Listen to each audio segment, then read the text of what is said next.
नमस्कार, आप देख रहे हैं न्यूज 18 राजस्थान। आपके साथ मैं हूं आसिफ। इस वक्त की बड़ी खबर कोटा से।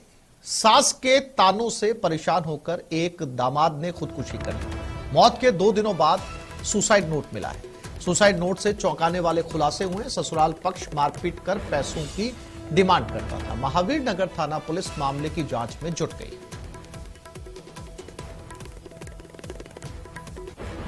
ये तस्वीर उस दामाद की है जिसने आत्महत्या की है और ये वो सुसाइड लेटर है,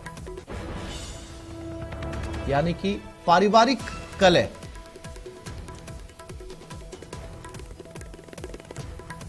मेरे बेटे ने के साथ मारपीट करी। सासू, बहू और सुरेंद्र, वो तीनों चारों ने जाके कमरे पे मेरे बेटे को मारा। और मेरे बेटे ने बारह की जाले की गेट की कुंडी लगा के, और उसने एक मोटरसाइकिल की रस्सी बंधी हुई थी, वो रस्सी खोल के उसने कड़े पे लटका के फांसी का फंदा लगा लिया। चेतन कुमार जांगिड़ सनाब आत्माराम, निवासी सेक्टर 7, मकान नंबर 433, महावीर नगर 3 का, जिसने अपने मकान में कमरे में गले में फंदा लगाकर, फांसी का फंदा लगाकर पंखे से लटक कर आत्महत्या। तो ये कोटा से इस वक्त की बड़ी खबर जो इस समय चर्चा में बनी हुई है। एक युवक जो अपने ससुराल से परेशान था, खास तौर पर उस लेटर में जो जिक्र किया गया सास का, लगातार ताने, लड़ाई झगड़े और परेशानी के चलते इसने इसी पंखे से लटक कर अपनी जान दे दी।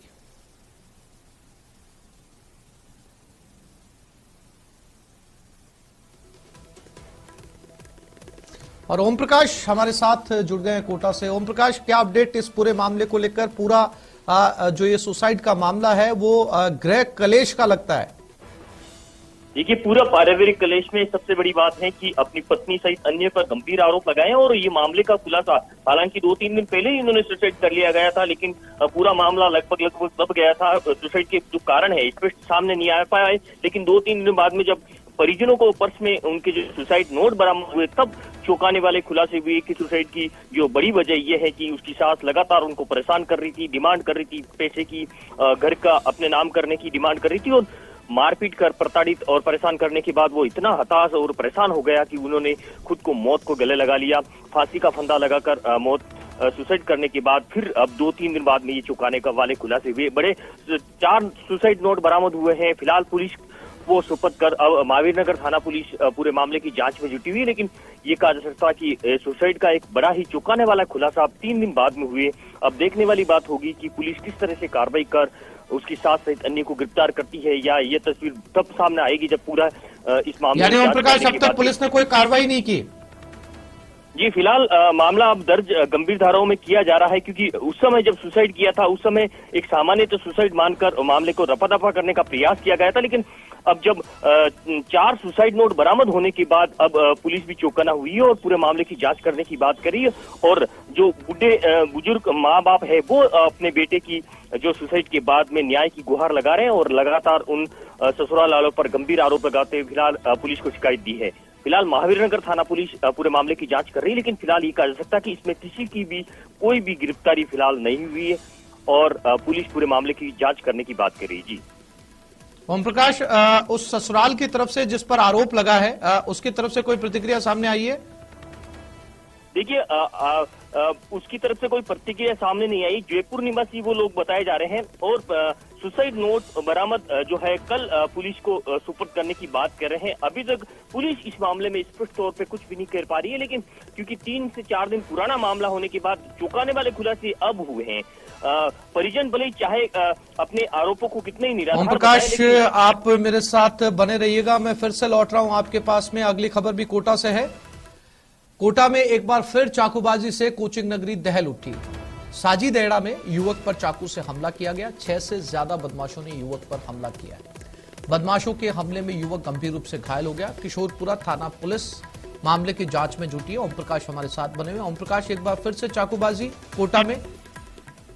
देखिए, कोचिंग नगरी और चाकूबाजी का ये कहा जा सकता है कि पुराना नाता है। लगातार कितने भी पुलिस दावे कर रही है कि चाकूबाजी की रोकथाम के लिए नए प्लान कर रहे हैं, नए प्रयास कर रहे हैं और उन पर अंकुश लगाने के लिए पुलिस अब लगातार प्रयास कर रही है, लेकिन तमाम प्रयास, तमाम जो दावे हैं वो नाकाम साबित हो रहे हैं और लगातार चाकूबाजी की वारदातें जो है बढ़ती जा रही। साजिदेड़ा इलाके में देर रात को फिर चाकूबाजी की वारदात का मामला सामने आया। बताया जा रहा है कि आधा दर्जन बदमाशों ने मामूली कारतूसी को लेकर एक आबिद नामक युवक पर चाकू से ताबड़तोड़ हमला किया।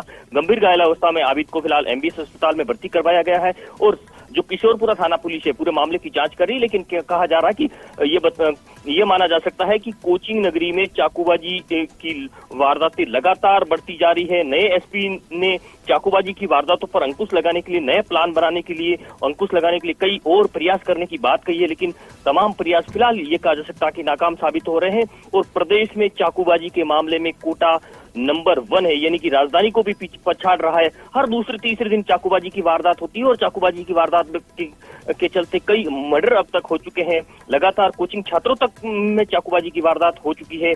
लगातार चाकूबाजी की वारदात के बाद पुलिस के अपराध नियंत्रण के दाव पर कई बड़े सवाल खड़े हो रहे हैं, लेकिन ये कहा जा सकता है कि तमाम प्रयासों के बावजूद भी कोटा में चाकूबाजी की वारदातें रुकती नहीं है। सबसे बड़ा जो गंभीर पुलिस पे सवाल जो खड़ा होता है, चाकूबाजी के बाद आरोपियों को तो गिरफ्तार कर लिया जाता है, लेकिन चाकू कहां से आते हैं? जो कम उम्र के जो बच्चे हैं वो चाकू लेकर बेखौफ होकर घूमते हैं, उस पर जो प्रयास किए जाने चाहिए, उन पर जो प्लान किया जाना चाहिए, शायद वो पुलिस प्लान नहीं कर पाती है और यही बड़ी वजह है कि लगातार चाकूबाजी की वारदातें बढ़ती जा रही है। जानकारी के लिए आपका धन्यवाद।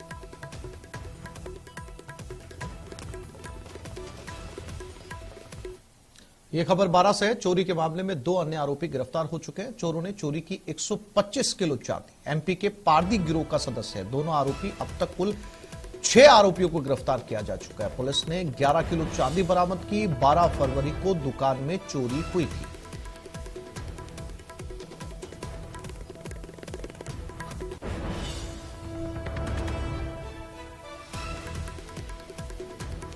गौतम चंद जी गोयल के यहाँ पर वारदात हुई थी दिनांक 12 तारीख को। उसमें हमारी पुलिस टीम ने हमारे एडिशनल एसपी, यहाँ के सीओ और थानाधिकारी 4 मुलजिम पूर्व में गिरफ्तार हो चुके थे और 2 जनों को आज गिरफ्तार किया गया है। अभी जिनको गिरफ्तार किया गया है वो एक बलबीर सांसी और एक बट्टूलाल उर्फ भटिया मीना है। कुछ सामान इनसे पुनः बरामद हुआ है। लगभग अब तक जो है वो 11 किलोग्राम चांदी बरामद हो चुकी।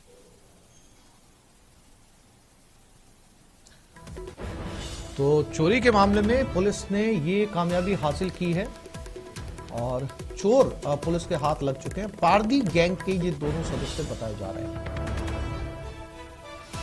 125 किलो के करीब दुकान से चांदी चोरी की गई थी। विपिन हमारे साथ जुड़ गए हैं, उनसे बात करते हैं। विपिन, कैसे पहुंची पुलिस इन चोरों तक?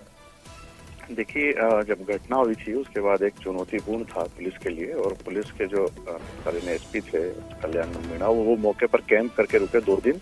इस दौरान जो है साइबर एक्सपर्ट जो थे और इसके अलावा डीएसपी और वहाँ के जो 2 थानाधिकारी थे आसपास के, उनकी एक दल बनाई गई और जितने सीसीटीवी कैमरे लगे हुए थे पूरे कस्बे के भीतर करीबन 125 सीसीटीवी कैमरों को खंगाला गया, क्योंकि एक सीसीटीवी कैमरे में नकाबपोश बदमाश रिकॉर्ड हुए थे। उसके बाद उनके 125 कैमरों की करीबन पड़ताल के बाद उनके जाने के रास्ते को ट्रैक किया गया। इस दौरान उनकी गाड़ी आइडेंटिफाई हुई।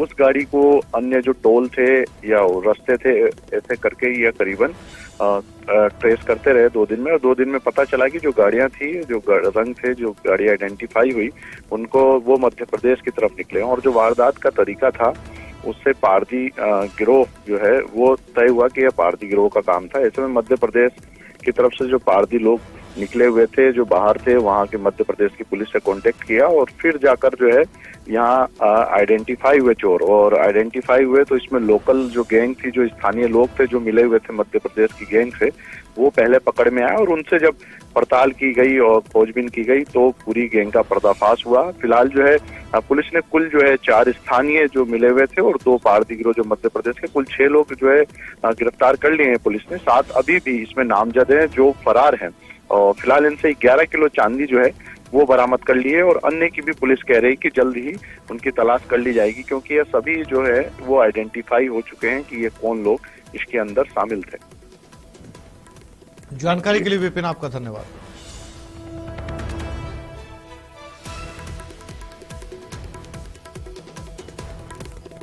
ये खबर